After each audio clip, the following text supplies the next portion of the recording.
A arrancar ya con la clase 2. Eh, Recordamos lo que comentábamos en la primera clase en relación a lo que decía recién Vanessa.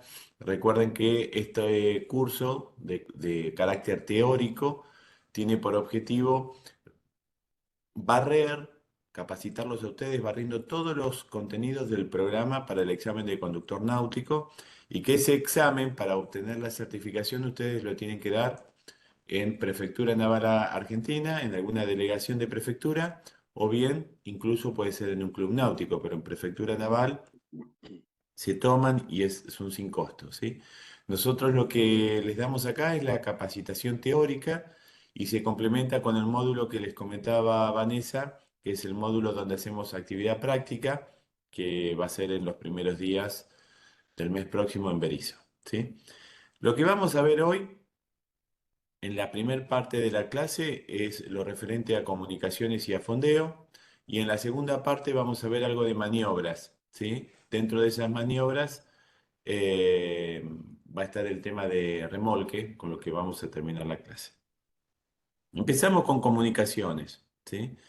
En principio, en lo que es navegación, tengo muchas formas de comunicarme, ¿sí? Y cada día surgen nuevas formas, por ejemplo, con todas las opciones satelitales que hay hoy en día, esto quedó un poco desactualizado.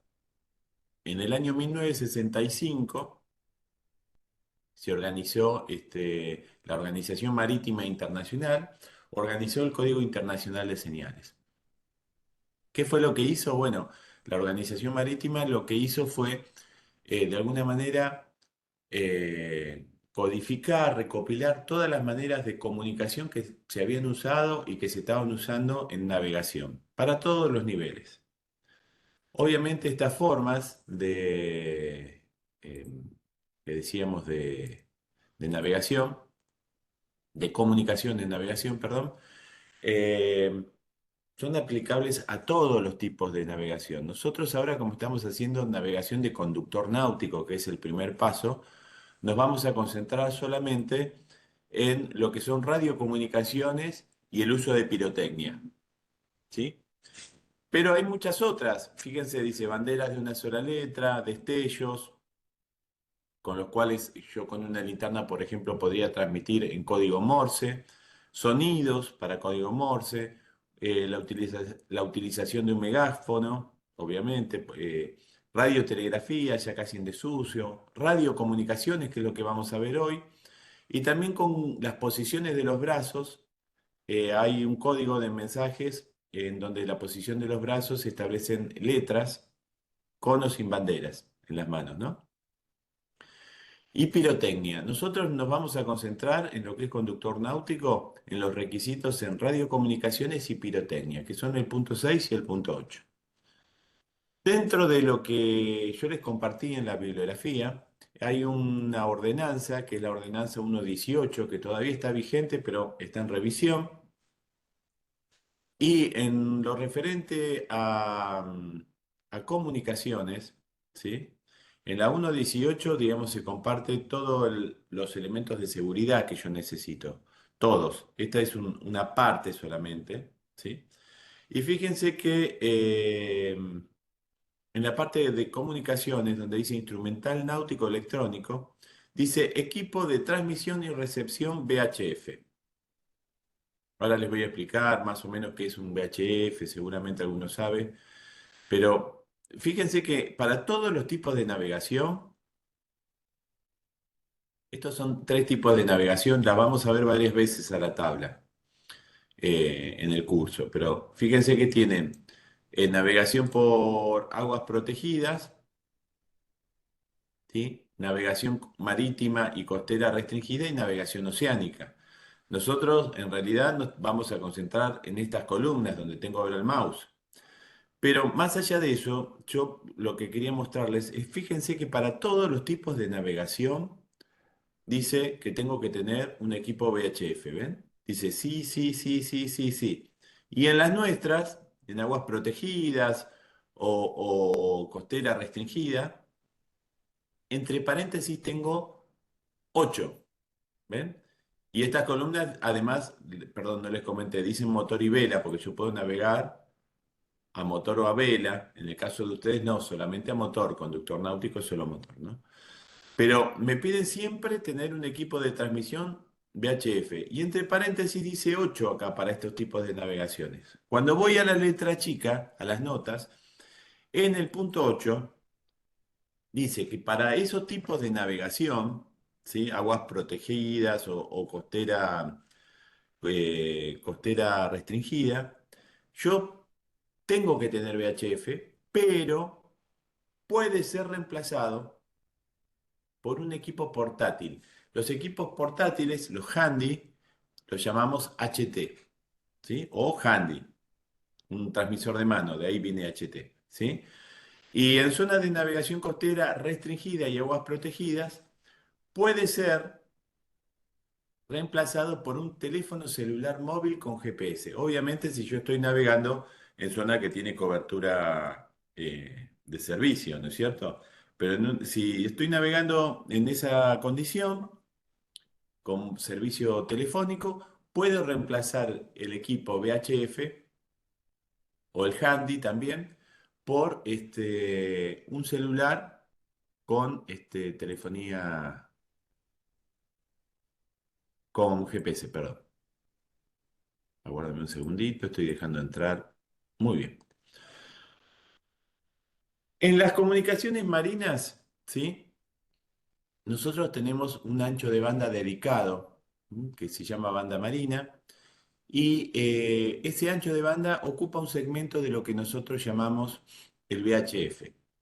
VHF es una sigla que viene del inglés que quiere decir Very High Frequency o muy alta frecuencia. ¿En qué consiste esto? Bueno, consiste en una frecuencia portadora, ¿sí? Que en este caso es de muy alta frecuencia, sobre la cual en esa banda portadora se modulan las alteraciones producidas por la voz. ¿Por qué se optó por este tipo de frecuencia? Porque hay distintos tipos de frecuencia. ¿M? ¿Por qué se optó por las de muy alta frecuencia? Porque son las que no se interfieren por las descargas eléctricas atmosféricas. Entonces yo puedo tener una tormenta eléctrica e igual puedo llegar a utilizar la radio. Esto es para que ustedes vean, bueno, este es un handy común, un equipo HT, un equipo de mano, el de la izquierda. Y las imágenes de la derecha es una base de un VHF, pero no está el equipo completo acá. ¿A qué me refiero con que no está el equipo completo? No tiene la antena y no tiene la o las baterías, ¿sí? Porque eso está distribuido en el barco. Entonces, fíjense, en el handy, en una mano yo tengo todo. Tengo la antena, tengo todo el panel de control y tengo la batería, ¿sí? Hola, Sabrina. Entonces, ¿eso qué implica? Implica que la antena va a estar a menor altura y que al tener menor batería también voy a tener menor potencia, ¿sí? En el otro equipo yo puedo tener arriba de un edificio, arriba de una torre, puedo tener en el mástil de un barco, a tope del palo, puedo tener la antena a mayor altura. Y a su vez puedo tener las baterías, ¿m? Grandes baterías, que me den mucha autonomía y mucha potencia. Entonces, los equipos de mano, como tienen esa restricción, pueden transmitir entre 1 y 5 watts de potencia. ¿Sí? Mientras que los equipos estándar, digamos, de VHF, de los que es con base fija, así como los que nosotros decimos de mamparo, transmiten entre 5 y 25 watts contra 1 y 5 watts del de mano. O sea, fíjense la diferencia de potencia de un equipo y del otro. Y eso tiene que ver también con la posibilidad de poner la antena más alta en los equipos que no son handy y alcanzar puntos en el horizonte más distantes. Entonces, para llegar a un horizonte más distante, yo necesito más potencia. ¿Y por qué me interesa tanto el horizonte en este tipo de comunicaciones? Porque el equipo VHF no viaja la onda por múltiples rebotes, sino que va en línea recta. Yo me voy a poder comunicar con lo que tengo dentro de mi horizonte. O sea, la antena del emisor se tiene que comunicar ver prácticamente con la antena del receptor en línea recta. Y como sabemos, la Tierra es curva y la curvatura terrestre hace que yo tenga un horizonte. ¿Cómo puedo alejar ese horizonte? Levantándome. Cuanto más alto estoy, más lejos veo. Entonces la antena va a poder llegar más lejos, pero va a poder llegar si tiene suficiente potencia. Entonces ahí viene el tema que con un handy no alcanzo un horizonte tan distante. Si levanto la antena, tengo que tener un equipo fijo. ¿Está? Entonces, en el gráfico de arriba lo que vemos son dos veleros que no se pueden comunicar porque la onda del VHF viaja en línea recta, entonces lo que emite este velero no es recibido por este otro. ¿Sí? Esa es la restricción, la limitación que tiene el VHF. Otros modos de transmisión existen, no los vamos a estudiar, pero se los comento porque en náutica hasta no hace mucho, hasta que fue la irrupción de todos los servicios satelitales se usaban, está el HF, no VHF, HF solamente, o sea, alta frecuencia, también llamado BLU, B larga LU, de banda lateral única, y el sistema, el modo de propagación de la onda es distinto, digamos, no es en línea recta, sino que se hace por múltiples rebotes. Esos rebotes son en la ionosfera y en la superficie del planeta. ¿Sí? Entonces, se eleva, rebota, va, rebota, rebota, rebota, y con los múltiples rebotes es posible alcanzar puntos que están más allá del horizonte. ¿Qué restricción tienen estos equipos? Bueno, son muy grandes, muy pesados, requieren mucha batería, una antena muy particular, pero se usaban para navegación oceánica. Nosotros, por el tipo de navegación que vamos a hacer, vamos a trabajar con VHF, ¿sí? O incluso puede ser reemplazado, como decíamos, por un celular si tengo cobertura. Lo que vemos acá en el gráfico de la izquierda, que es bastante ilustrativo de lo que yo les decía, es cómo a medida que yo levanto la antena, ese horizonte me permite estar más distante, ¿sí? Establecer comunicaciones a mayor distancia. ¿Y cómo es eso? Bueno, fíjense, aquí donde tengo el mouse ahora, hay dos lanchas en el agua. Fíjense, H es la altura de la antena. Yo al tener el handy en la mano, tomo un promedio de 1,5 metros la antena, ¿sí? Con la antena a 1,5 metros, yo me puedo comunicar a 5,51 millas náuticas. 5,51 millas náuticas, recuerda que una milla náutica, yo les dije en la primera clase que son 1.852 metros. Quiere decir que 5,51 millas náuticas son casi 10 kilómetros. Si yo estoy parado en el mar, en el río, y miro, mi horizonte visual va a estar más o menos a esa distancia, a 10 kilómetros. Quiere decir que si yo tengo un buen equipo, puedo alcanzar esos 10 kilómetros, pero no pasarlos. Entonces, entre estas dos lanchas, si están a menos de 10 kilómetros, van a poder comunicarse, si no, no. Ahora, si yo me quiero comunicar desde la lancha con una antena que está en tierra, que tiene 62 metros de altura esa antena, ¿sí?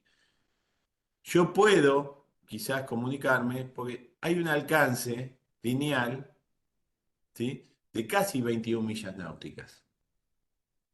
Obviamente voy a estar restringido por la potencia de mi equipo. Tendría que tener un equipo que pueda transmitir a esa distancia. Pero probablemente pueda escuchar, pero ellos no me puedan escuchar a mí. Pero de todas maneras, lo que les muestro acá es cómo se modifica de acuerdo a la altura de la antena el rango de alcance.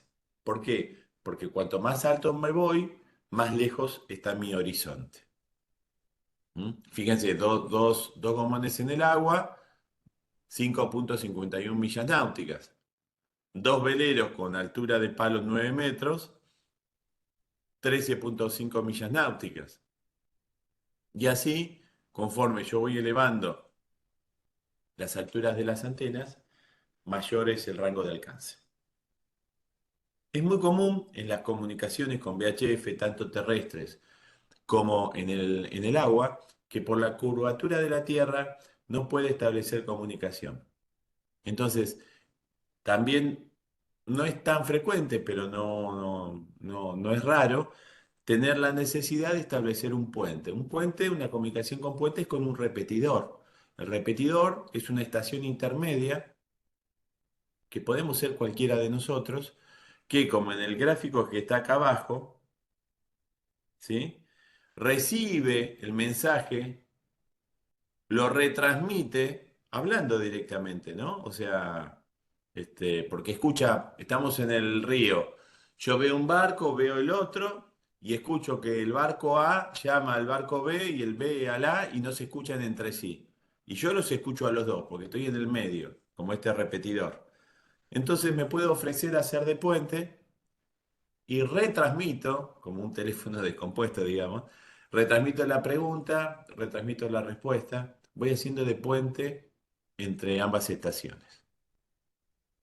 Ahora, dentro de lo que es el VHF, ¿sí? Recuerda, muy alta frecuencia, el VHF se considera entre 30 y 300 MHz. Todo el VHF, toda la banda VHF es eso. Ahora, no toda esa banda está dedicada a lo que son las comunicaciones marítimas. La banda marítima opera, como dice acá, entre 156 y 162 MHz solamente. Ese rango está dedicado a lo que es marítimo, ¿sí? Y a su vez, dentro de esa banda marina o marítima, están predefinidos canales. O sea, cada canal en qué frecuencia trabaja. Yo, de esa manera, cuando compro un handy, puede venir ya con los canales preconfigurados o puede ser que los tenga que programar yo, ¿sí? Cuando voy a navegar, tengo que averiguar en la zona cuáles son los canales de comunicación. O sea, si hay un club náutico, una bajada náutica, les pregunto si tienen radio y en qué canal modulan. Por ejemplo, la mayoría de los clubes argentinos, pero no todos, modulan en el 71. Los clubes uruguayos también. Ven que acá donde tengo el mouse dice 71. Los clubes náuticos de Brasil, la mayoría en el 68. Esto no está normalizado. Hay un solo canal que está normalizado en todo el mundo y que tiene un uso establecido, dedicado y que no se puede alterar, que es el canal 16. El canal 16, que dice acá 156.800 o 156.800 MHz, es internacional. En todo el mundo este canal está dedicado para las llamadas de socorro, urgencia, ¿sí? Y seguridad. Es el canal internacional de llamada y socorro, así se lo define. Y solamente puede ser utilizado con esa función. Quiere decir que todos los puestos costeros de control están atentos al canal 16 y a su vez a otro canal que es el que utilizan para las comunicaciones diarias cotidianas de trabajo. Nosotros cuando navegamos tenemos que estar atentos al canal 16 y eventualmente si tenemos un equipo como son la mayoría con capacidad dual de chequear dos canales, al canal 16 y al otro que configuremos para escuchar las comunicaciones. Dentro de lo que son comunicaciones radiales, la mayoría de ustedes esto ya lo saben, pero bueno, lo comento. La transmisión que hacemos nosotros no es de punto a punto. ¿A qué me refiero? O sea, es una transmisión tipo broadcast. O sea, yo transmito, me paro en un canal, transmito, y todas las estaciones que estén paradas o configuradas en el mismo canal van a escuchar el mensaje. Entonces, eso implica un orden lo que son las comunicaciones. Primero, no puedo causar interferencias en las comunicaciones que están en desarrollo. Comunico desde el agua, ahora hablando desde lo náutico, con una estación costera, le cedo el control de la comunicación a la estación costera. Una vez que le comenté cuál es mi intención,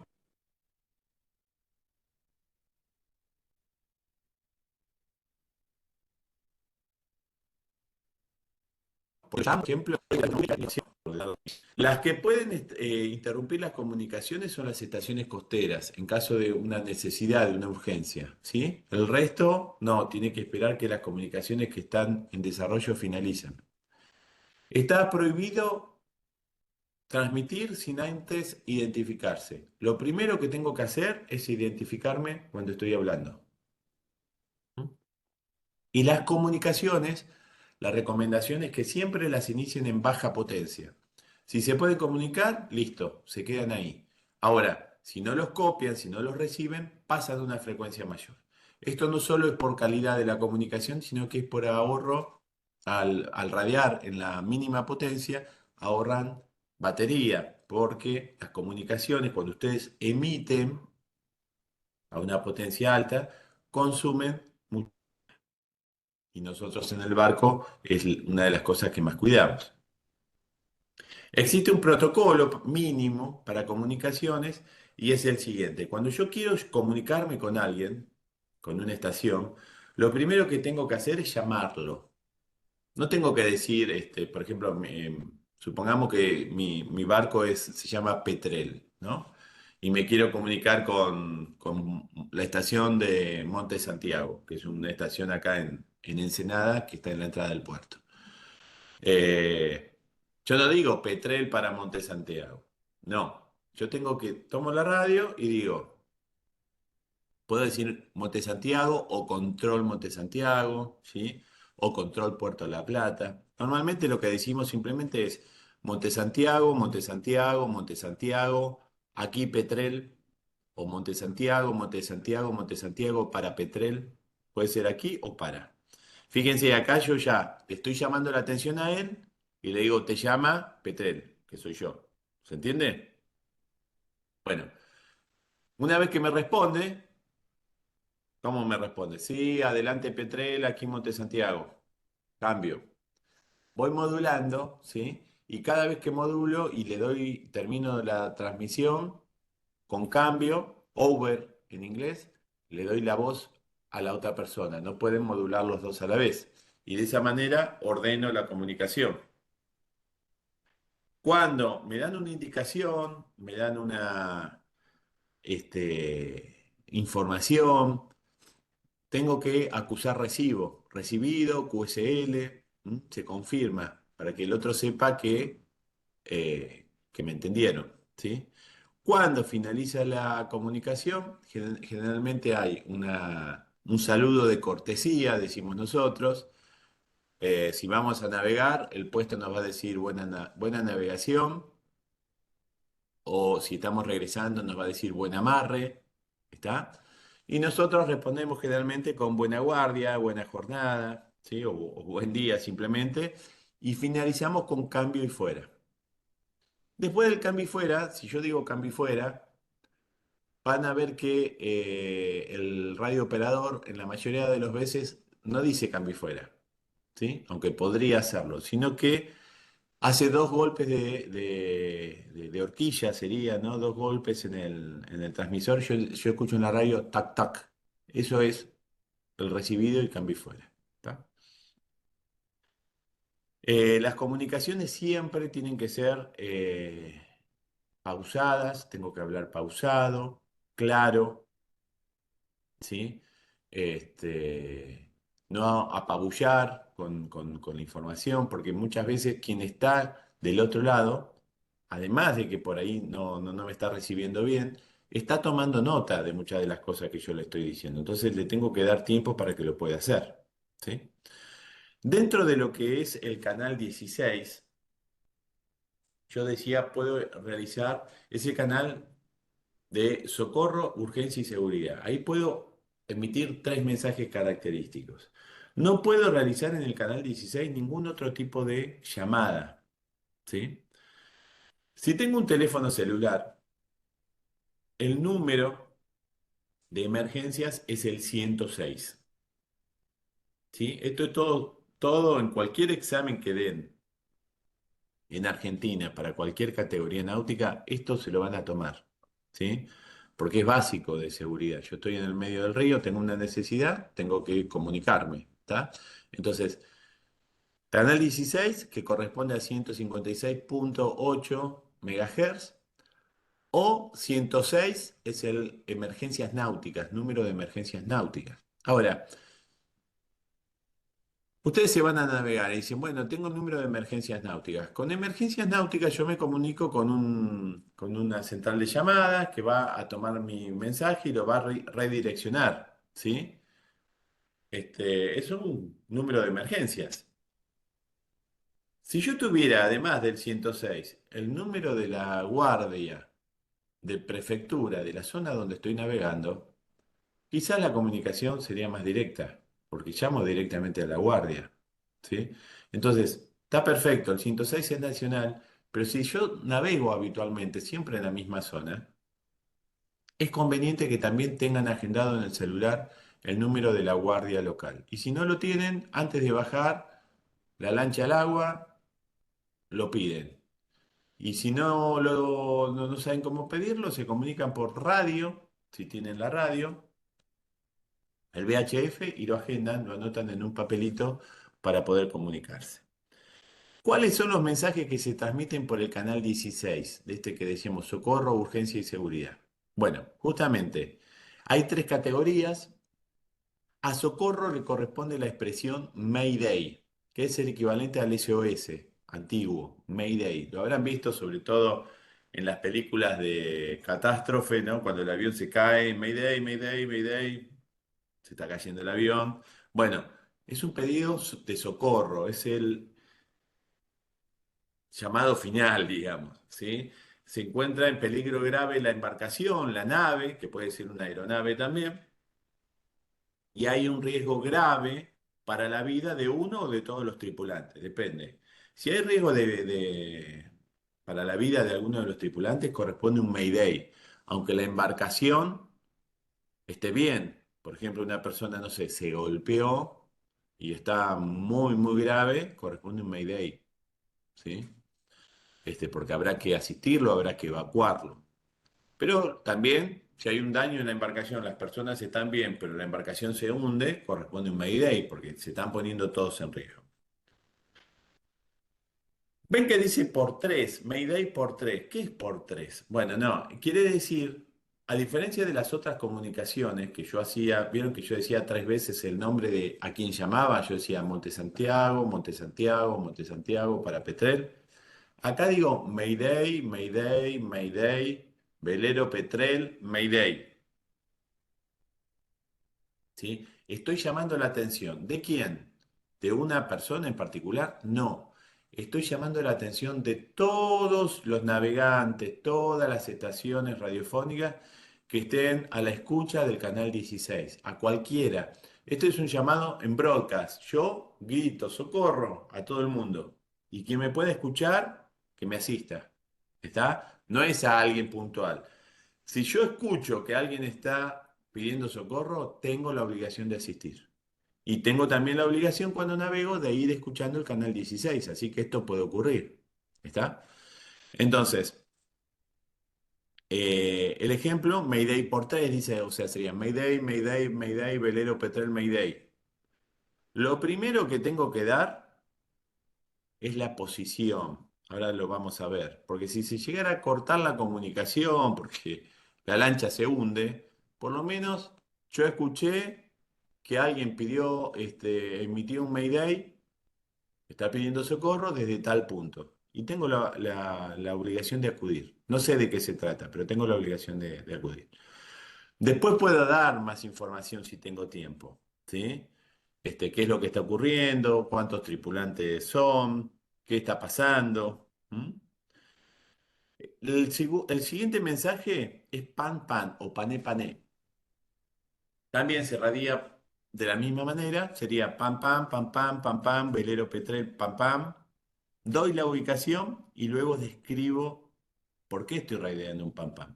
El pam, pam es cuando yo estoy navegando en situación de urgencia o con una emergencia. No es un socorro, no es que corre riesgo inminente, ¿sí? La embarcación o la vida de los tripulantes. Es que yo estoy navegando en emergencia. Hay algo que alteró las condiciones de seguridad de la embarcación, que puede ser un potencial riesgo, pero está controlado por ahora, pero yo estoy navegando en urgencia, entonces estoy pidiendo que estén atentos a mí, ¿sí? No estoy pidiendo socorro, estoy diciendo,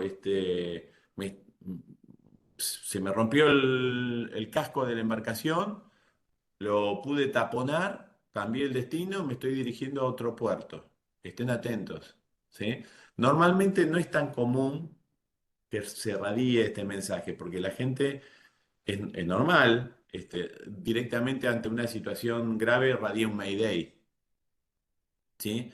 Para un pam pam, nada, tengo que tener se tienen que dar ciertas condiciones hasta de entrenamiento de la tripulación, pero puede pasar. Se me rompió el timón de un velero, lo arreglé con lo que tenía, estoy navegando con alguna dificultad, pero estoy navegando. Entonces les digo, estoy en urgencia, ¿sí? Estén atentos a mí, ¿sí? Segurité. ¿Qué sería esto, segurité? Bueno. También se radia de la misma manera, Segurité, Segurité, Segurité, Velero Petrel, Segurité. Y hago un mensaje, un radioaviso inherente a la seguridad en la navegación. ¿Qué es esto? Bueno, puede ser un avistaje, por ejemplo, qué sé yo, inusual. Supongamos que estoy saliendo como ha pasado en el Río de la Plata, estoy saliendo a navegar de Ensenada y veo pasar una ballena. Veo pasar un contenedor flotando. Veo que una boya que normalmente está en un lugar y que ayer estaba, hoy no está. Entonces lo informo. En los canales fueguinos, que son muy estrechos, en algunos lugares pasa solamente una embarcación en un sentido. Entonces, antes de navegar en ese canal, yo informo, mediante un segurité, a todas las embarcaciones que voy a navegar y voy a ocupar el canal de tal sentido a tal sentido. Radío un segurité, navego por el canal y cuando libero el canal, vuelvo a radiar un segurité para indicar que libere el canal. ¿Se entiende? Entonces, Mayday, Pam Pam y Segurité. No son son expresiones que nacen del francés, pero se han deformado. La única que quedó es Segurité, como es en francés, pero Pam Pam es una deformación de una expresión pané pané.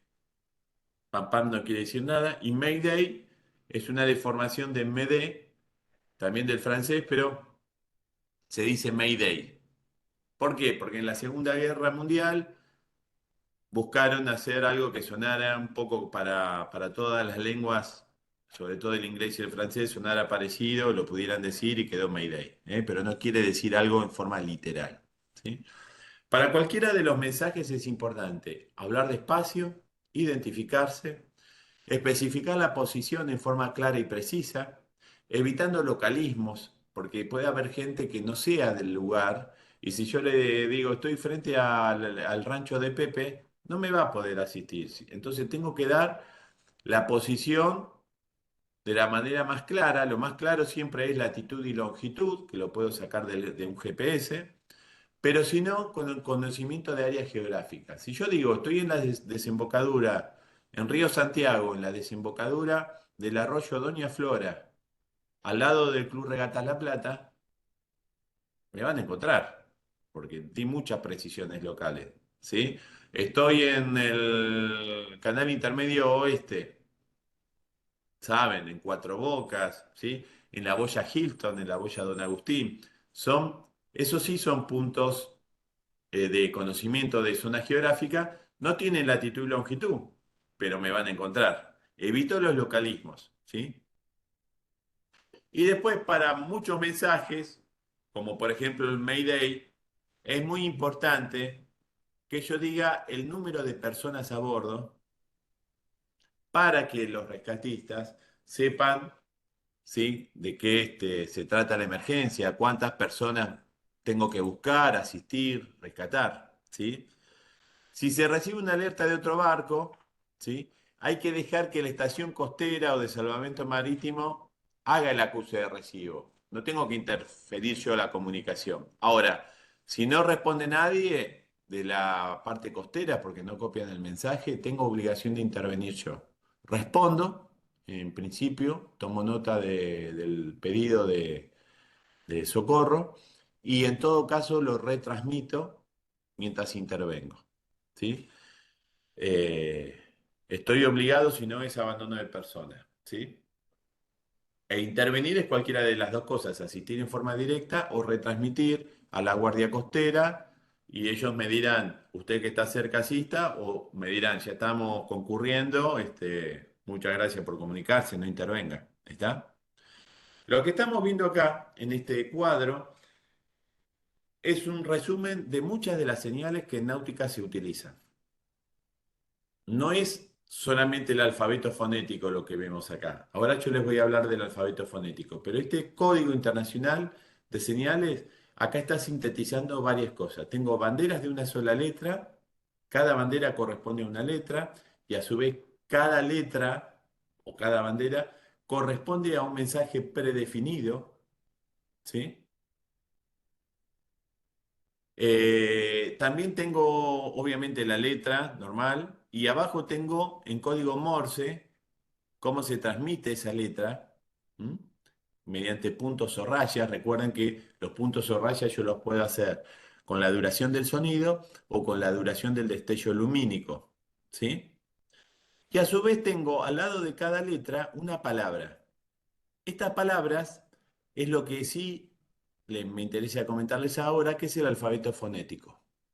El alfabeto fonético es el que yo utilizo para deletrear. No digo con B de burro, con B de vaca, ¿eh? Cuando me piden que yo deletree algo, normalmente me piden que deletree mi apellido o el nombre de la embarcación. Sobre todo los que tengan apellidos complicados como el mío, acostúmbrense que siempre que salen les van a pedir que deletreen, ¿sí? Entonces, aunque no tengan la obligación para esta categoría de conocer el alfabeto fonético, sepan que existe y no está de más tenerlo anotado en un papelito o memorizarlo, cómo se deletrea el apellido de ustedes, ¿sí? Y el nombre de la embarcación. En cuanto al código Morse, tampoco es necesario que sepan código Morse, pero nunca está de más que ustedes sepan cómo es el código en código Morse un SOS. Es el equivalente del Mayday, ¿sí? Entonces, fíjense, la letra S son 3 puntos, la O son 3 rayas y la S nuevamente 3 puntos. Quiere decir que yo tendría que radiar 3 puntos, 3 rayas y 3 puntos, ¿sí? Eso con una linterna, la manera más fácil de hacer es prender la linterna, dejarla prendida y con la mano obturar y destapar, ¿sí? 3 destellos cortos, 3 destellos largos, 3 destellos cortos, ¿sí? El resto, bueno, si alguien quiere ser después radiooperador y demás, no está, lo van a tener que aprender el código Morse, pero nosotros como conductores náuticos no es necesario, ¿sí? Con respecto a las banderas, están en desuso, no es para nuestra categoría, es para, es más, no es ni para. Hoy en día prácticamente no se utilizan, pero bueno, si yo quisiera saber cuáles son las banderas quizás más importantes, bueno, la whisky, ¿m? Necesito asistencia médica, la Oscar, hombre al agua, ¿m? Son quizás las más importantes. ¿M? Bien, este es un ejemplo simplemente. Yo estoy entrando y le digo, en lugar de amarre, me dice, qué sé yo, en el club náutico. En este caso, náutica está deletreada, ¿no? Entonces me dice, bueno, codifique o deletree, me puede decir, codifique.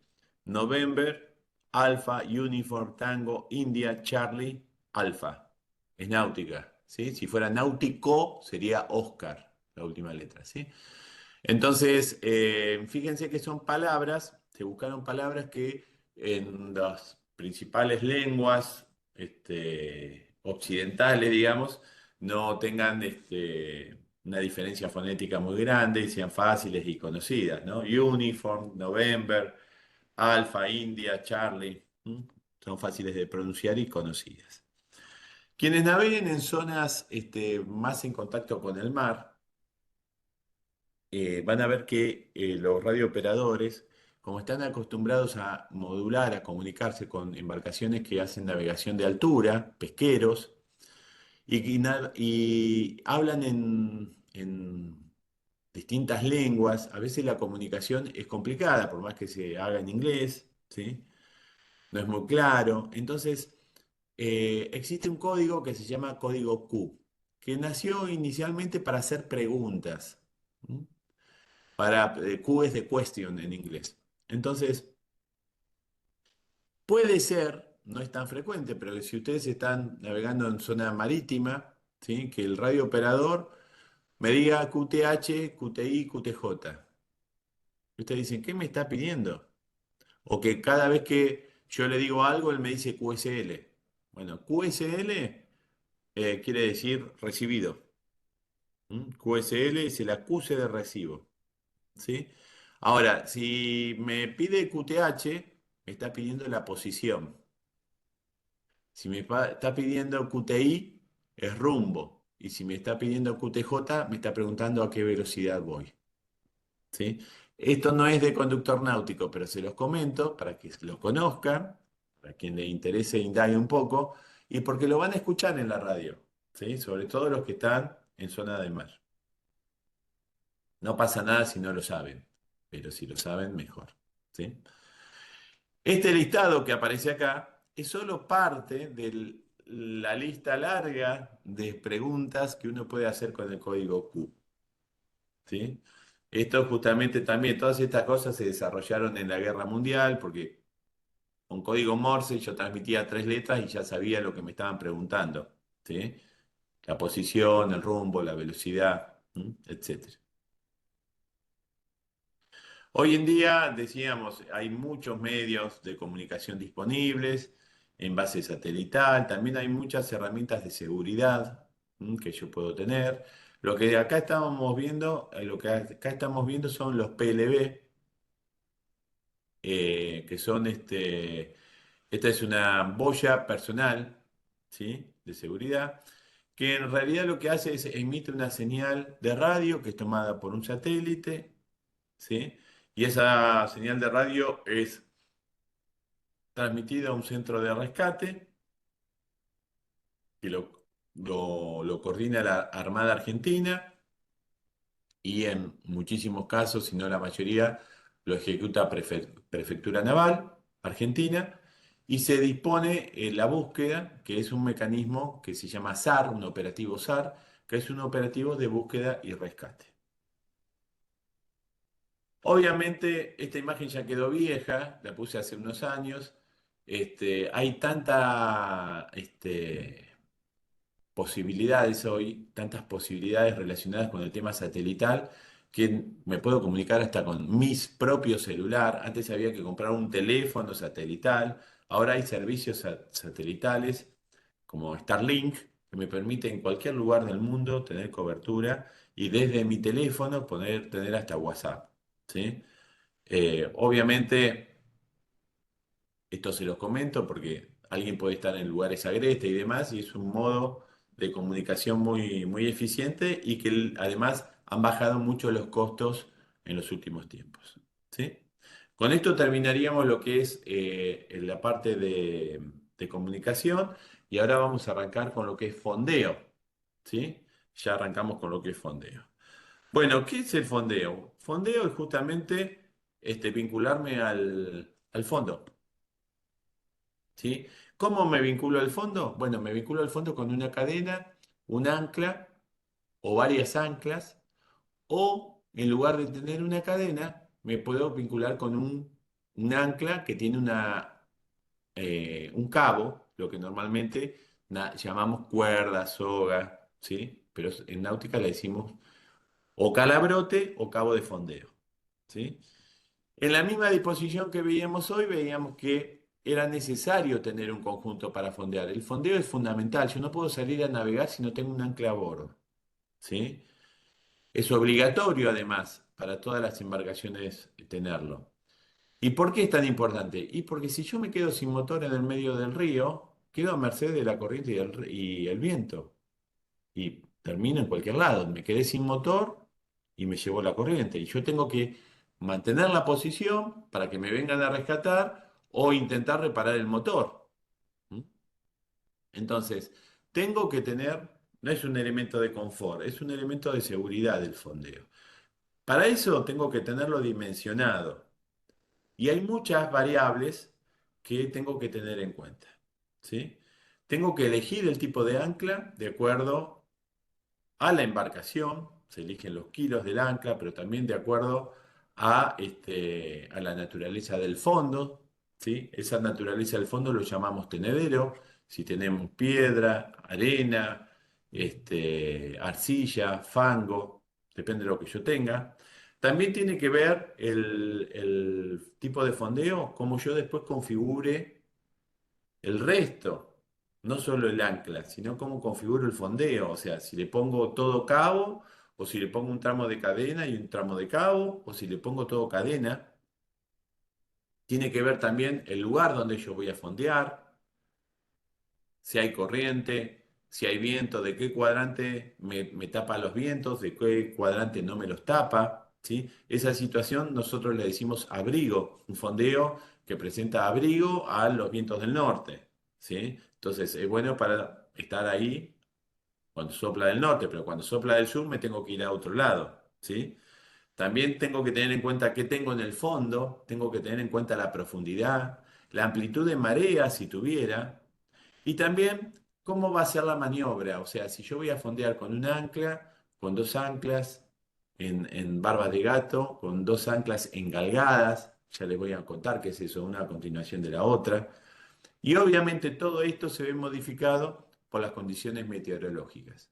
Porque si hay viento, va a haber ola, y si hay viento y ola, la embarcación va a intentar moverse, entonces tengo que modificar el fondeo para garantizar la seguridad de la embarcación.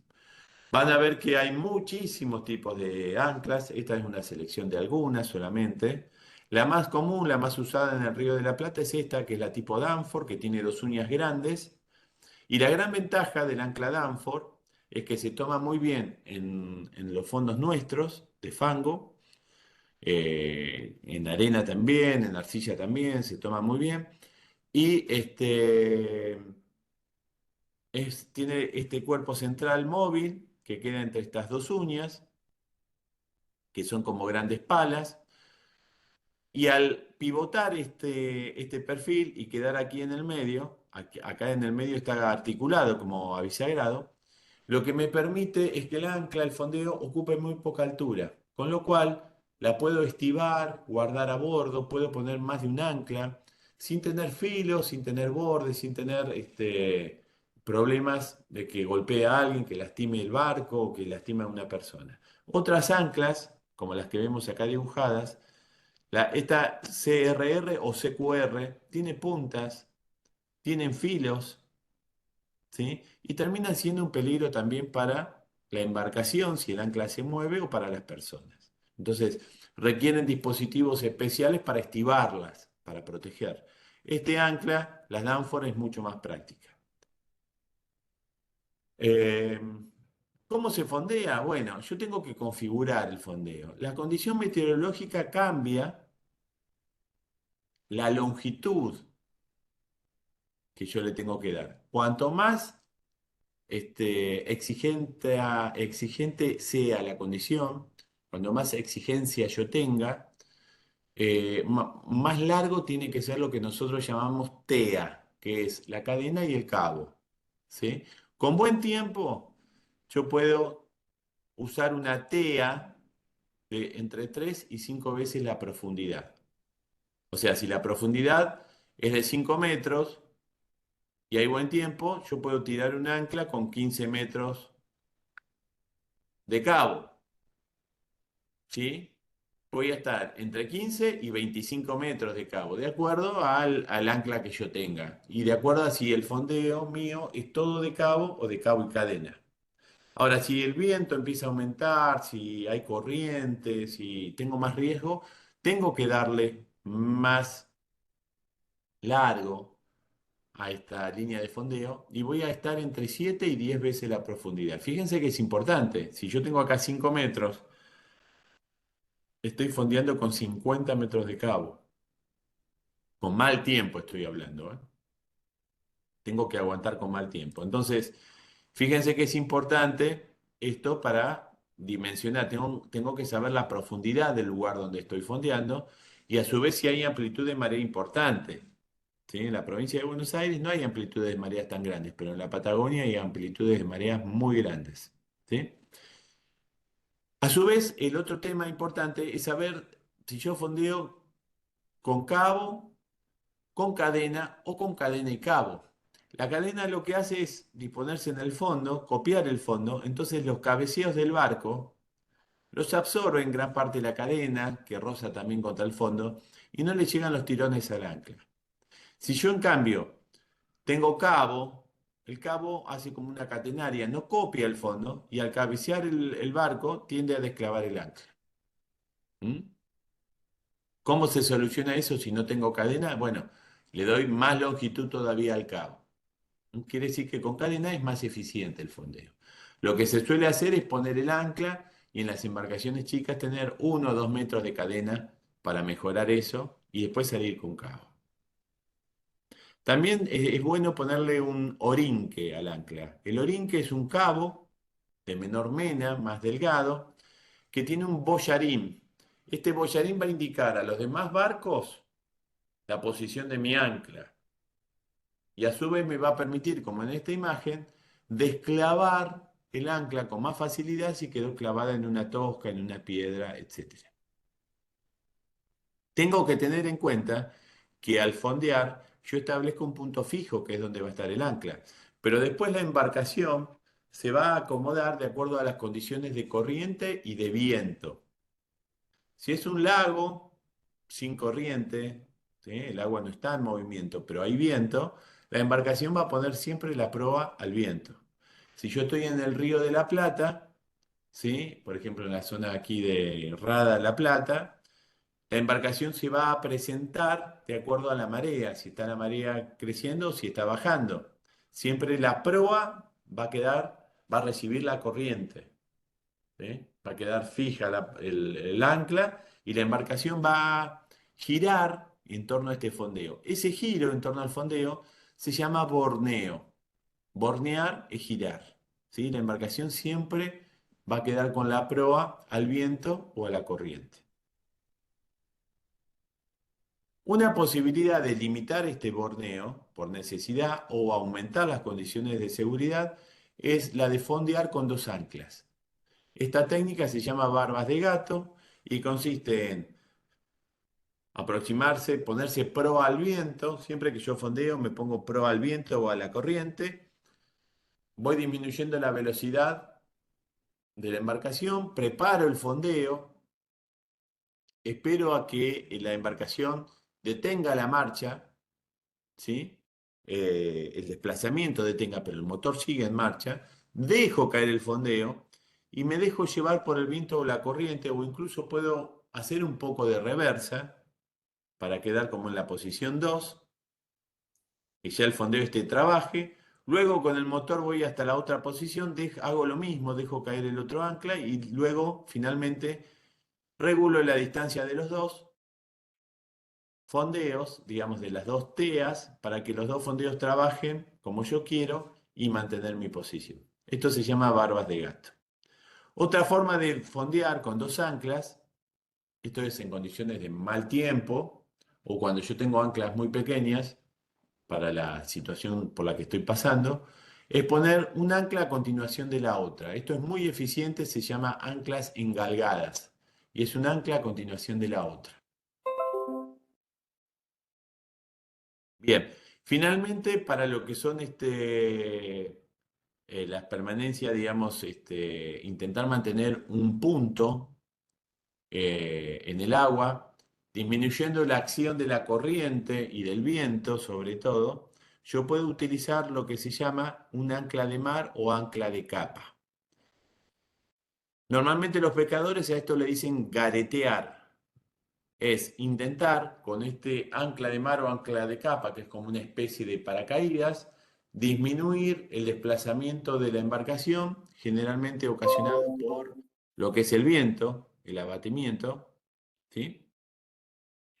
Entonces, se arroja por proa esta especie de paracaídas que tiene en el extremo un orificio.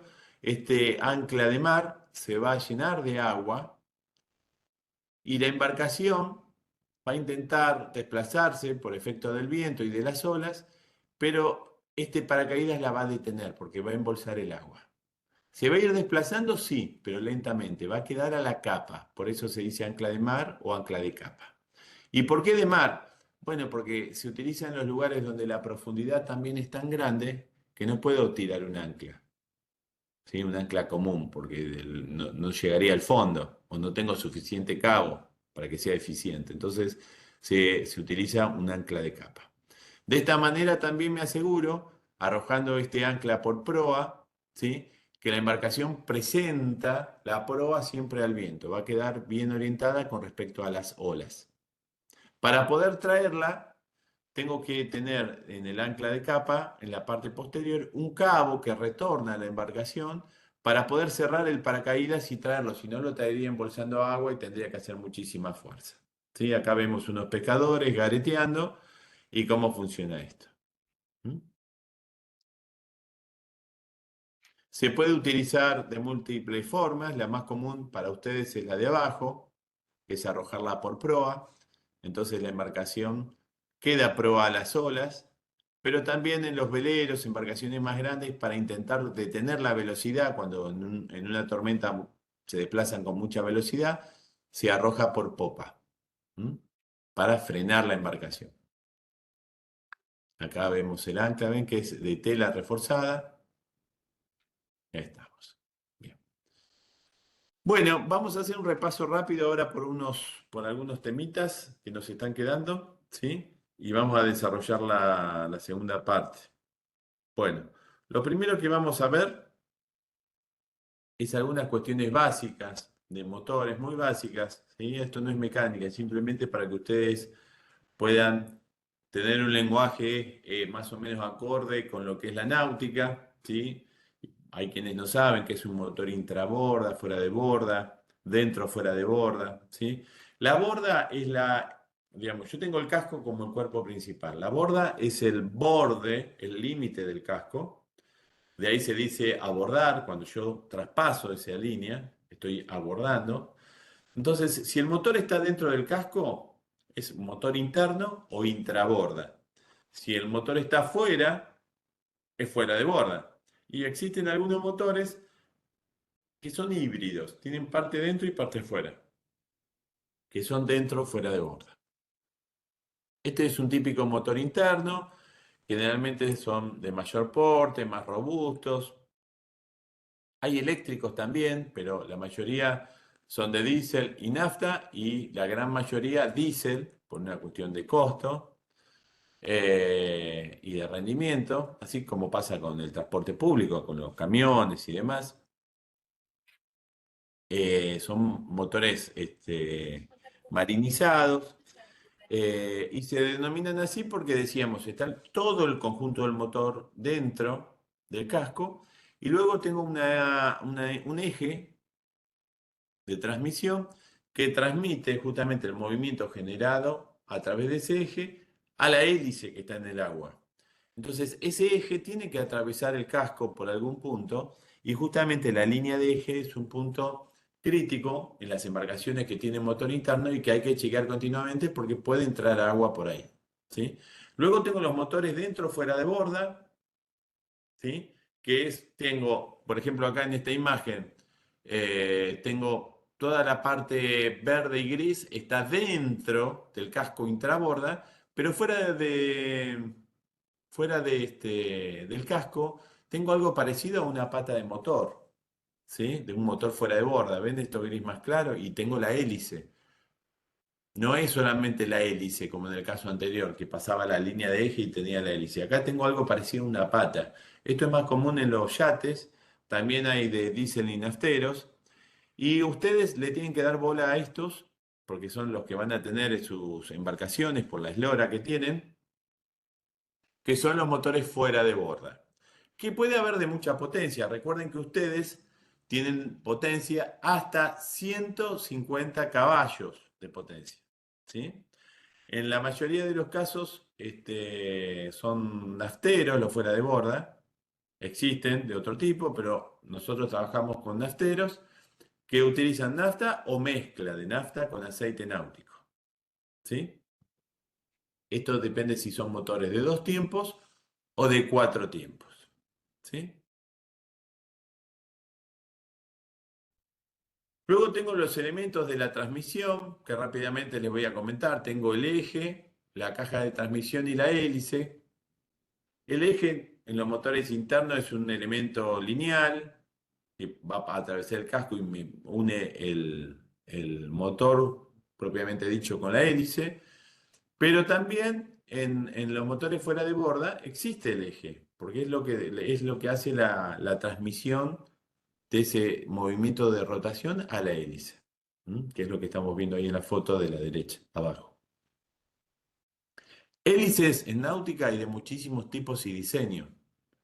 Acá nosotros simplemente les muestro para que vean la variedad que hay, pero no tengo que concentrarme demasiado tengo que comprar la que va en el motor. O sea, si se me rompió la hélice, compro la misma. No la cambio por más que calce, porque yo ya ahí estaría cambiando una cuestión de resistencia, de fuerza, y puedo dañar después todo lo que es la transmisión.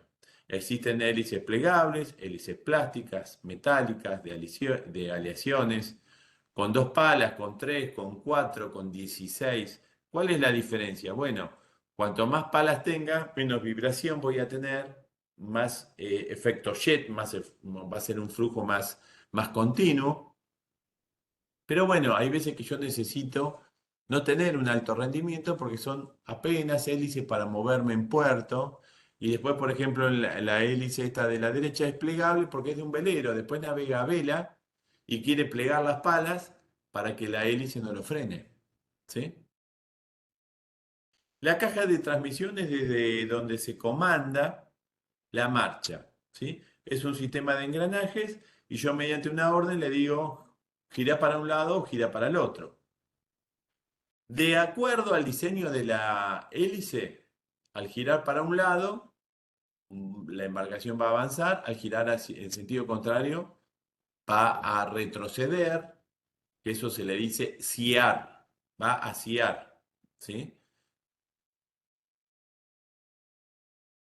Esa propulsión, para ir adelante o atrás, la va a transmitir la hélice. Y ahora vamos a ver justamente algunas de las características de las hélices. Yo les decía, pueden tener distintos números de palas. Cuanto más palas, menos vibración. Fíjense, esta hélice es una hélice de aleación, no sé, será aluminio, debe tener como 12, 16 palas. Esta tiene 6, pero hay hasta de 2 palas. ¿Mm? Tienen un núcleo central, que es lo que lo vincula con el eje, y a su vez las palas están unidas al eje. Generalmente hay palas fijas, pero también se pueden regular el ángulo en algunas embarcaciones, y regulando el ángulo de la pala, yo lo que estoy modificando es lo que llamamos el paso. El paso es la distancia en horizontal que recorre la embarcación con una vuelta completa de hélice. La hélice al girar y la embarcación al avanzar van describiendo en el agua una especie de espiral, de tirabuzón, como si fuera una rosca, y al igual que una rosca de un tornillo tiene distintos pasos. Cuando el paso es mayor, mayor es el esfuerzo que hace la hélice y todo el conjunto de transmisión, ¿sí? Y tiene que ver con el ángulo, como vemos en la imagen de la derecha, con la que la pala impacta en el agua, ¿sí? Si desplaza más agua, va a tener un paso más largo, pero va a ser una fuerza mayor. Obviamente después tendré el diámetro exterior de la hélice, que dará las dimensiones de las palas. Y algo muy importante que está en el examen, ¿sí? Las palas tienen sentido de giro. Y decimos que una hélice es dextrógira o levógira. Si gira hacia la derecha y cuando gira para la derecha la embarcación avanza, se dice que es una hélice dextrógira. Si gira para la izquierda y avanza, es levógira. Eso depende del diseño del motor, ¿sí? Pueden ser levógiras o dextrógiras. Todo depende para qué lado gira la hélice. Yo parado en popa, mirando o fuera del casco, mirando la popa del barco, doy avante. Si la hélice gira para la derecha, cuando doy avante, adelante, es dextrogira o dextrógira. Y si gira hacia la izquierda, levógira. Obviamente, al ciar, al dar reversa, la que giraba para la derecha girará para la izquierda y la que giraba para la izquierda girará para la derecha. ¿Se entiende? La hélice al girar, al entrar en rendimiento, genera una corriente de aspiración y una de expulsión. Esa corriente va generando un flujo que es lo que finalmente genera el avance de la embarcación. Hay que tenerlo en cuenta esto porque por delante de la hélice se genera una aspiración y eso es lo que hace que cualquier cosa que esté en el agua termine en la hélice. Cualquier cosa, ramas, nylon, cabos. Entonces tengo que tener cuidado de no dejar nada en el agua y tengo que tener también cuidado de evitar aquellas cosas que yo vea flotando. A su vez, el giro de la hélice va a generar una fuerza lateral que se llama efecto de rabeo. El efecto de rabeo es una fuerza lateral que la embarcación experimenta cuando empieza la marcha, o sea, está flotando sin moverse. Yo le doy avante y como dice acá, si la hélice es dextro gira, o sea que gira para la derecha, lo primero que va a hacer la embarcación es tender a ir con la popa, hacia el lado donde gira la hélice. O sea, se iría hacia la derecha, hacia estribor. Si la popa se va a estribor, la proa se va a babor. Se cruza un poquito. Eso porque todavía la hélice no generó ese efecto de aspiración y expulsión que decíamos que lo hace avanzar. Esto se llama efecto de rabeo.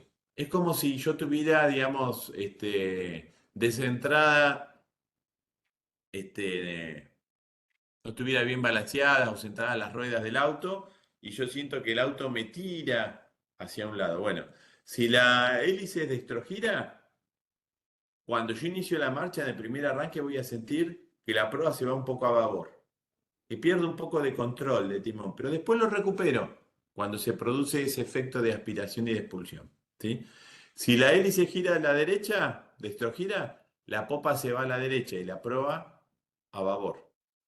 La popa se va a la derecha, que es estribor, la proa a babor. Y si la hélice es levógira, el efecto es inverso.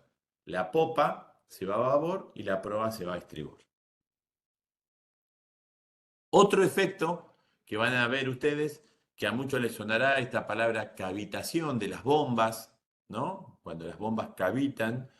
La cavitación en una hélice es cuando queda trabajando la hélice por un exceso de velocidad o una alteración en el flujo del agua muy notable por una ola o por un salto de la embarcación en el agua. La hélice que estaba girando en el agua, cuando la embarcación salta, queda girando en el aire y al quedar girando en el aire queda sin resistencia. Se acelera muchísimo y cuando vuelve a entrar en el agua, entra muy acelerada, genera muchas burbujas y queda girando en las burbujas, sin impulsar agua. Esto hace que que aumente las revoluciones y que sin embargo, a pesar de estar a altas revoluciones, la embarcación no avance como debería hacerlo y además se escuchan ruidos, vibraciones. Es fea la sensación, uno se da cuenta que hay algo que está andando mal. ¿Cómo se soluciona esto? Desacelero. Al desacelerar, se libera la hélice de las burbujas de aire y nuevamente acelero lentamente y la embarcación va a recuperar su rendimiento. Este efecto se llama cavitación. Es bastante común cuando me queda la hélice, yo le decía, fuera del agua, con los motores fuera de borda de pata corta, cuando estoy navegando con mucha agua. ¿Mm? Bien, no voy a profundizar en esto, pero no está de más mencionar, ¿no? La falla frecuente es un motor, ¿sí? Los motores son bastante robustos, rústicos, pero el tema del motor náutico tiene una contra, y es que no el motor, sino nosotros como usuarios, no lo ponemos en marcha todos los días, salvo que trabajemos con eso, ¿sí? Entonces, es importante chequear continuamente los procedimientos de arranque, el funcionamiento, la revisión ocular. Recuerden que está todo en movimiento, todo en vibración en la embarcación, hay mangueras que se desconectan, ¿sí? Elementos que se desgastan. Puedo tener fallas en encendido, carburación, lubricación, refrigeración. Es bastante común esto porque los motores de agua, perdón, los motores de náutica refrigeran por agua, que toman del medio. Entonces pueden aspirar algún residuo que tape el circuito de refrigeración. ¿Sí? Hay motores que refrigeran por aire, pero los de náutica la mayoría refrigeran por agua. Entonces tengo que estar atento al cuidado de la refrigeración, al cuidado de los filtros, etcétera. ¿Mm? Y obviamente tengo que tener un kit mínimo para reparar las averías. Una cuestión importante cuando yo navego es que cuando me estoy desplazando, el motor, si es fuera de borda, tiene que estar lo más perpendicular posible, ¿sí? La pata, a la superficie del agua. Esto es correcto. Si yo lo tengo inclinado, como en los gráficos anteriores, o me va a levantar la popa hundiéndome la proa, o me va a hundir la popa levantándome la proa, ¿sí? Disminuyendo el rendimiento e incluso creando algunas situaciones de inestabilidad peligrosa. Entonces es importante ajustar este ángulo que se llama trimado. Ese trimado puede ser manual, se pone en un punto determinado y se lo traba con un pasador, o en algunos motores existe el power trim, sobre todo en los motores de mucha potencia, porque son pesados para moverlos a mano, y son dos botoncitos que me van levantando o me van bajando, de acuerdo a lo que yo presione, el motor y me va cambiando el ángulo. ¿Sí? También esto es útil en lugares cuando yo sé que tengo poca profundidad, lo levanto un poco el motor, aunque baje el rendimiento, pero para asegurarme que no toque la pata el fondo. Dentro de los elementos que suelen fallar, los rotores son uno de los principales, los más frecuentes quizás, y es importante tener repuestos a bordo. Las bujías, sobre todo en aquellos motores que utilizan mezcla, por mal preparado de la mezcla, con exceso de aceite. Recuerden que las mezclas para motores de náutica se hacen con nafta y con aceite para motores de dos tiempos de uso náutico. No es lo mismo que la bordeadora, no es el mismo aceite. O sea, es el mismo aceite, pero con distintos aditivos, porque un motor refrigera por aire, la bordeadora, y el otro refrigera por agua. Entonces tienen temperaturas de funcionamiento distintos y aditivos distintos, ¿sí? Si yo hago mal la mezcla, las bujías se van a carbonizar. ¿Cómo se hace la mezcla? Dos partes de aceite cada 100 de nafta. O una parte de aceite cada 50. Es proporcional. Es lo mismo. Eh, bueno, esto tiene que ver con lo que veíamos hoy. En el manejo de motores tengo que tener en cuenta el circuito de encendido, las baterías, si tuviera. Tengo que tener cuidado de la instalación en general, bujías y platinos, inyección. Y lo más común también son cuestiones de arranque, ¿sí? Que tenga problemas. El manejo del combustible, además de una cuestión que vimos el otro día vinculado con el tema de incendio, es importante que lo tengan en cuenta ustedes por el tema del medio ambiente, no solo por el tema de incendio, el tema de contaminación. Entonces tengo que trasladar el combustible en recipientes adecuados, resistentes al sol, que tengan venteo, ¿sí? Que tengan roscas confiables, que no desprendan gases. Cuando hago traspaso de combustible, tengo que prever cómo lo voy a hacer, en qué lugar, en qué condiciones, con qué herramientas, ¿sí? Si tengo bombas, si tengo mangueras, si tengo embudos, cómo voy a hacer ese traspaso de combustible para hacerlo sin inconveniente. En los motores fuera de borda, yo tengo el tanque auxiliar, digamos, que es un tanque de combustible resistente, con venteo, con una línea de combustible, y es recomendable siempre tener repuesto de esta línea, ¿no? Porque se reseca con el sol y aparte el mismo combustible la va dañando. Esta perita es una bomba que va a cargar el combustible en la línea y a su vez va a funcionar como una válvula de retención para que el combustible no retorne. Fíjense, tengan en cuenta que esta bomba tiene una flecha que marca el sentido de flujo del combustible. Y aquí lo que yo les comentaba, que en los motores de dos tiempos se utiliza una mezcla de combustible y aceite con una relación cada 50 partes de combustible, una de aceite para motores de dos tiempos de uso náutico. ¿Mm? Los repuestos más comunes relacionados con el combustible, conectores, mangueras, válvulas de venteo, etc. Los filtros también. Es importante el filtro de combustible, ¿m? Para motores de 2 y de 4 tiempos. Una vez que yo estoy probando la embarcación, y ahora hablando de maniobras, tengo que tener en cuenta conocer la embarcación, conocer cómo responde. ¿M? No todas las embarcaciones tienen la misma respuesta, porque no tienen el mismo casco, porque en distintas condiciones de viento y de corriente varía su conducción, ¿sí? Hay barcos que con viento son imposibles de embarcaciones de llevar prácticamente y hay otras que con viento mejoran incluso su conducción. Y también tengo que ver en la relación con la potencia que tengo con el motor. Una de las primeras cosas que tengo que conocer de una embarcación es cuánto necesito para ponerla en marcha, en régimen de desplazamiento, cuánto necesito para detenerla a la embarcación. ¿Y cuál es el círculo evolutivo o el diámetro táctico de esa embarcación? ¿Cuánto necesito para poder hacer un giro de 360 grados? ¿Por qué es tan importante? Bueno, porque tengo que maniobrar, en muchos casos, como en este caso, una situación de emergencia, pero también tengo que poder maniobrar para amarrar, lo que nosotros decimos amarrar, atracar, llegar a una marina, para zarpar sin golpear a mis vecinos, a las embarcaciones, ¿sí? Y para saber si ingreso en un curso de agua que no me lleva al lugar que yo quiero, cuánto necesito para poder virar y retornar. ¿M? Dentro de lo que es la práctica que vamos a hacer, la maniobra quizás más importante que vamos a practicar es la maniobra de hombre al agua. Estas se las van a tomar en el examen. La maniobra de hombre al agua implica una serie de pasos que tengo que seguir, pero que desde el punto de vista de la conducción es también lo que nosotros llamamos un quick stop, en inglés se le dice una detención rápida, ¿sí?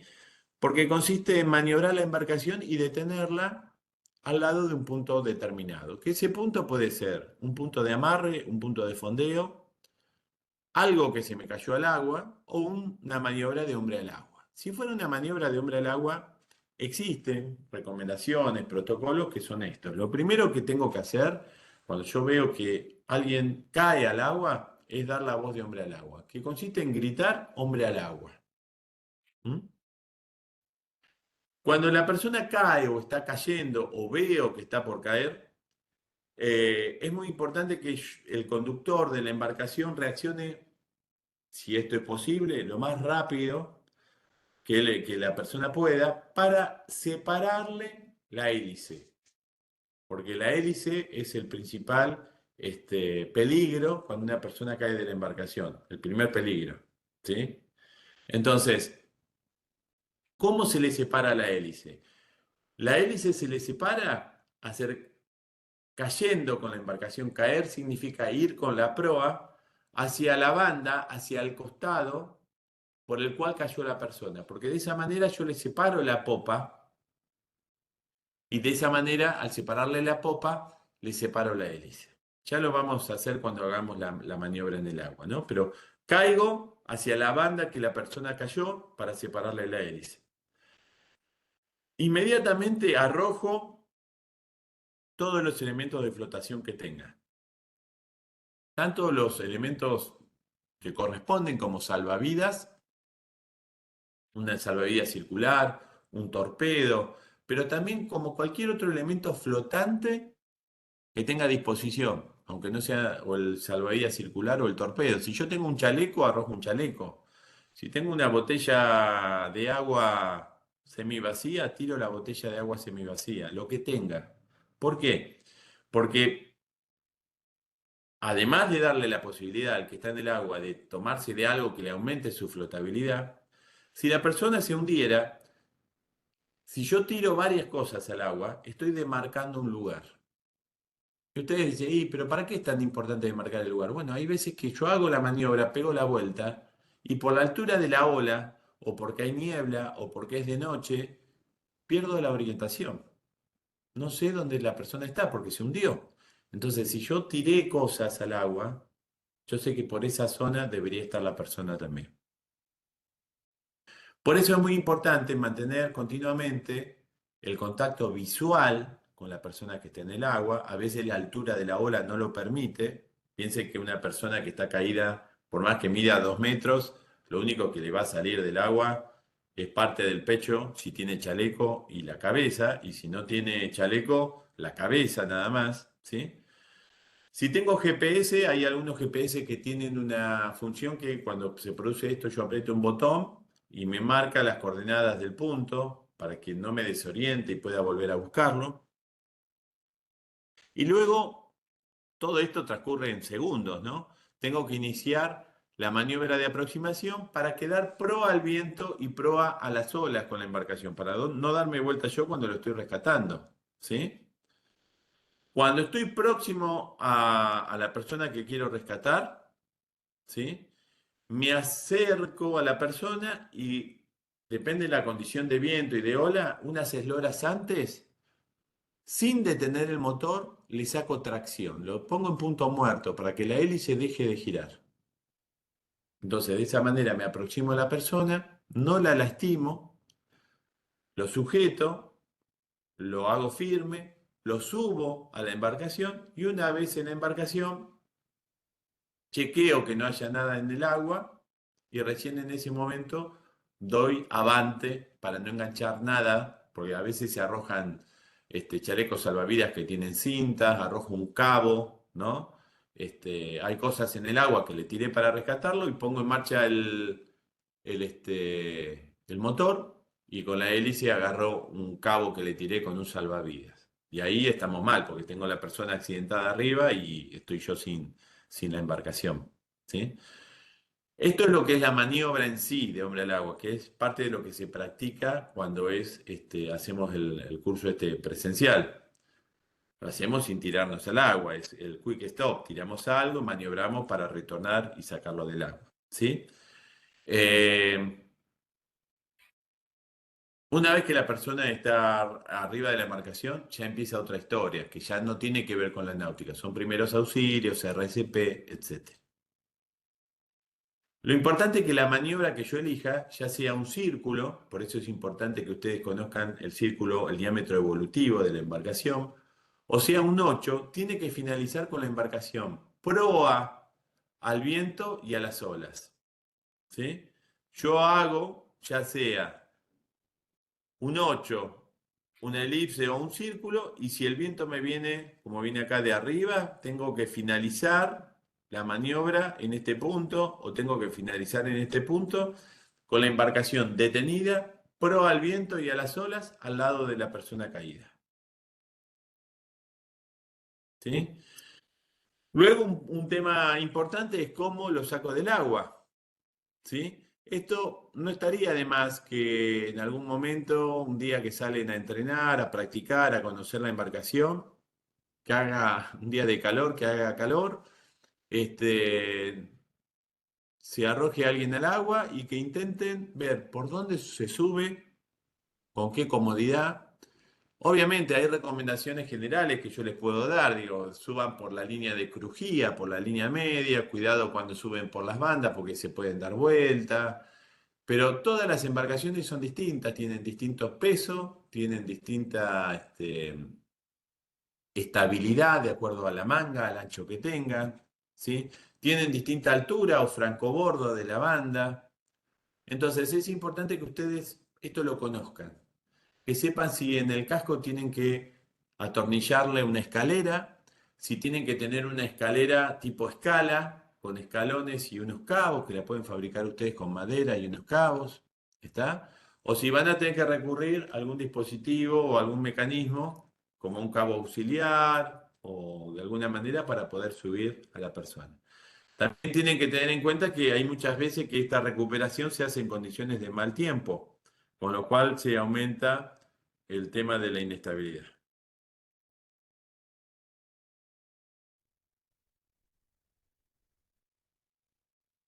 En navegación a vela, muchos de nosotros lo que hacemos con mal tiempo es atarnos a la embarcación. ¿Por qué?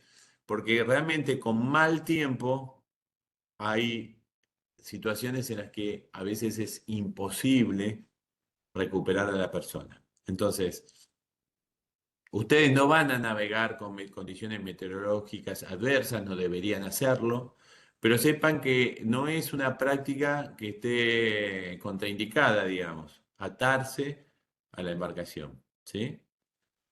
Esto es porque hay veces que, obviamente, si la embarcación se va a pique, si se hunde me tengo que desvincular, pero lo más común es que una ola me tire a mí de la embarcación, ¿sí? Entonces, estar atado con un arnés, una línea de vida, que esto lo pueden fabricar ustedes incluso con un cabo, eso también lo practicamos cuando vemos nudos, les puede dar mayor seguridad, una chance más.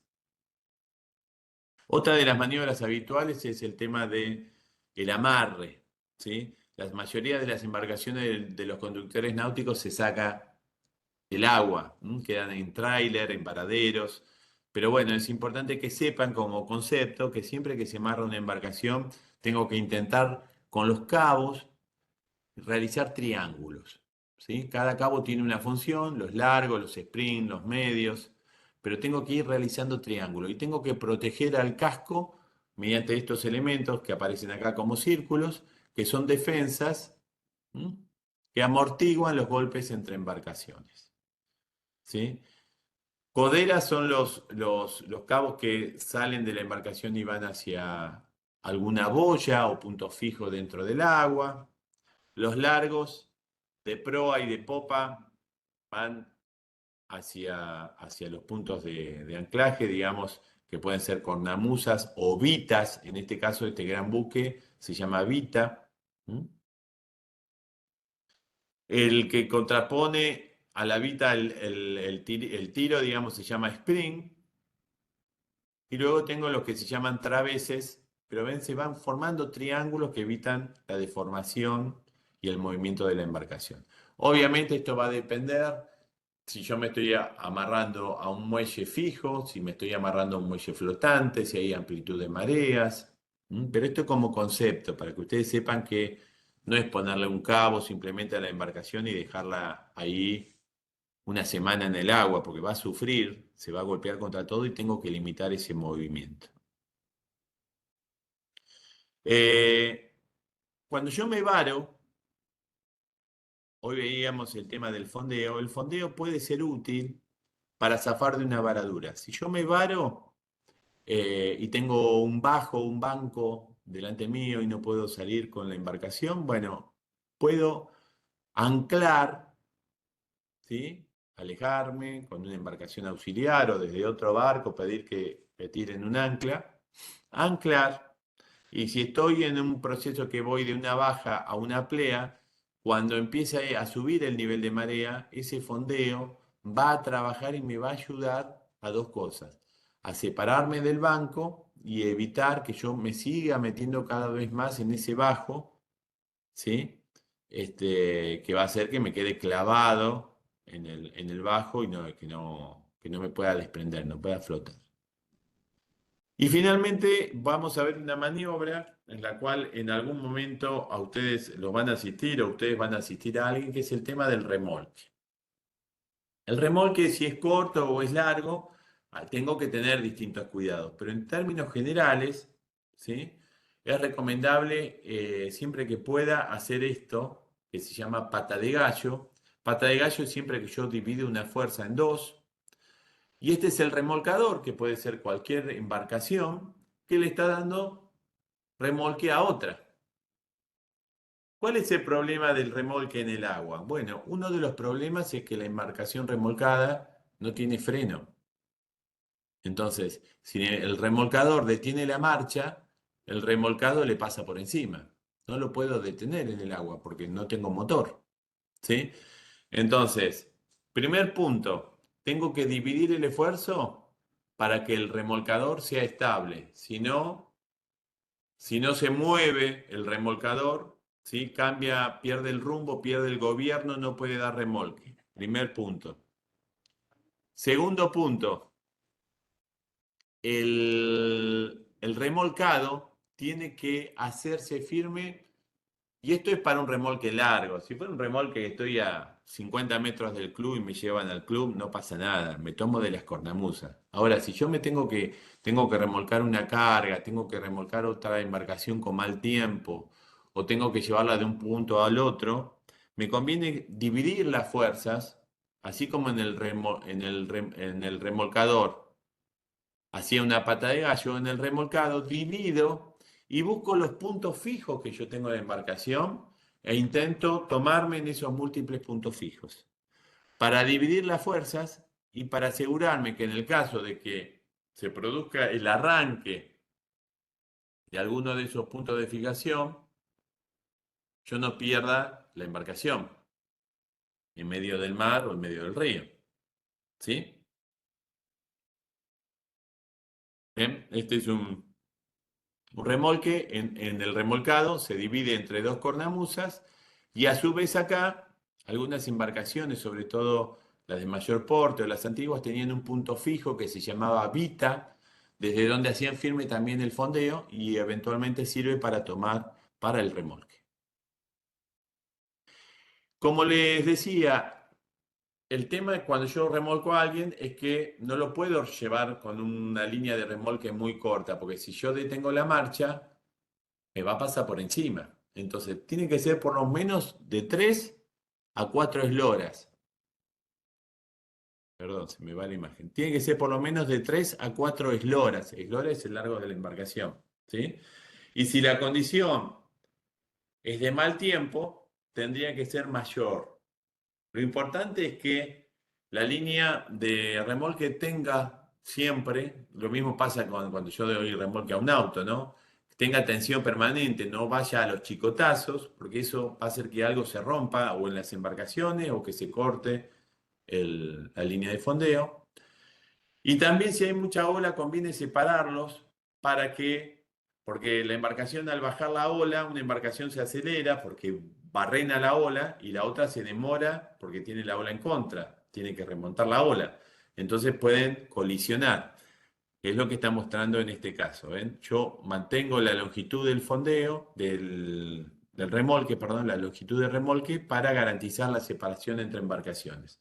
Y siempre que puedo, si yo tengo previsto un remolque por una distancia importante, armo un aparejo de remolque y le coloco un peso, que realmente es muy eficiente poner una cubierta de auto, porque le da peso, y me tomo ahí con dos cabos y eso se deforma y va haciendo la misma cubierta como un amortiguador de los tirones. ¿Mm? De esta manera. Eso para remolques programados y remolques largos. Si yo me quedo sin motor y viene alguien a auxiliarme, simplemente le tiro un cabo. Lo importante es que los cambios de dirección del remolcador los haga a baja velocidad, haciendo un radio lento, sin grandes cambios. Si el barco que yo estoy remolcando, por ejemplo, es un velero que tiene timón pero no tiene motor, el timonel tiene que intentar no acortar camino, sino hacer una curva bien grande para que la línea de remolque siempre esté tensa y no se produzcan estas pérdidas de tensión o chicotazos. ¿Mm? De esta manera, ¿ven? Le están dando remolque. Siempre en ambas embarcaciones llevo vigilancia. ¿Mm? No dejo la embarcación vacía, ¿sí? Buena longitud en el fondeo y el remolque se hace a la mínima velocidad posible, ¿sí? Mínima velocidad posible, ténganlo en cuenta. En este caso, no sé si la foto, si todo el remolque fue así, pero por lo menos yo veo la foto y ya veo algunas cosas raras. O sea, este parece un gran velero, este parece una lancha con buena potencia, pero sin embargo la línea de remolque es corta, seguramente, para el porte del velero. Es corto, acá no hay 3 o 4 esloras, no hay una pata de gallo, entonces la línea de remolque puede tocar en el motor fuera de borda, incluso dañándolo. También hay un cambio de rumbo marcado de la lancha. Fíjense la estela acá y acá cambió de rumbo, ¿sí? Esto no está bueno, tiene que ser cambios lentos, ¿m?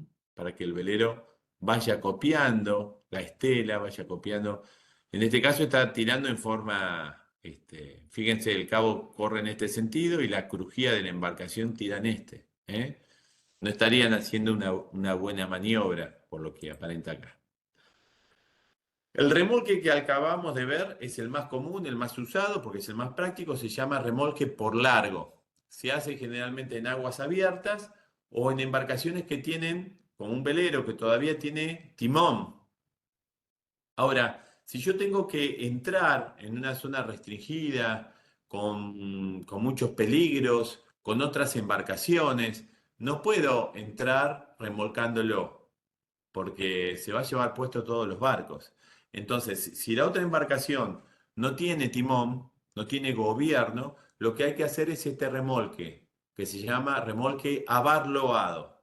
¿Y en qué consiste el remolque abarloado? Se pegan por las bandas, se ponen banda con banda cada embarcación, eso se llama abarloar, se le ponen defensas en el medio y se unen entre sí con cabos. Entonces, la embarcación que tiene timón le presta el timón a la otra y funciona como una especie de catamarán. Y lo va llevando entre los demás barcos, en la zona de amarre, por ejemplo, porque si yo entro con el remolque por largo, golpeo a todas las embarcaciones. Remolque abarloado, ¿sí? Acá hay que tener mucho cuidado en el contacto entre las embarcaciones, porque si no, se dañan ambas embarcaciones. Existe otro remolque que es muy antiguo, por eso puse esta foto, que se llama el remolque por sirga. Antiguamente, las embarcaciones bajaban río abajo sin motor y luego para remontar iban por el camino de sirga. El camino de sirga es el camino lateral de las vías de navegación, por donde atracciona sangre, ya sea personal, con bueyes, con caballos, con tractores, inclusive, con motores, digamos, o hasta con ferrocarril, se puede llevar una embarcación río arriba sin que la embarcación tenga motor, ¿sí? Este se llama remolque por sirga. Entonces vimos remolque por largo, remolque abarlovado, remolque por sirga. Siempre que yo llevo algo desde tierra, algo que está en el agua, se llama llevarlo por sirga. ¿Ven? Y finalmente tengo otro remolque que se llama por empuje. Yo pongo esta imagen, no es conductor náutico esto, pero para que quede bien claro lo que es el empuje. El empuje es como si fuera una locomotora que se pone atrás de la formación y que traslada lentamente cargas, que puede ser otra embarcación, ¿sí? Este remolque por empuje no es tan común en embarcaciones deportivas, pero sí puede ser una buena opción ante un caso de emergencia. O sea, yo estoy asistiendo con mi embarcación a alguien que se va contra una piedra y no tengo a mano cabos y la otra persona tampoco o está nerviosa o lo que sea, bueno, lo primero que hago pongo defensas, pongo algo en el medio, me pongo en el costado sin abarloarme y lo empujo para separarlo del peligro. Y después veo que remolque algo, hago. También se hace a veces por empuje cuando es una embarcación muy grande y hay que intentar girarla, virarla. Bueno, yo me puedo apoyar en la otra embarcación e intentar girarla en el agua. ¿Está?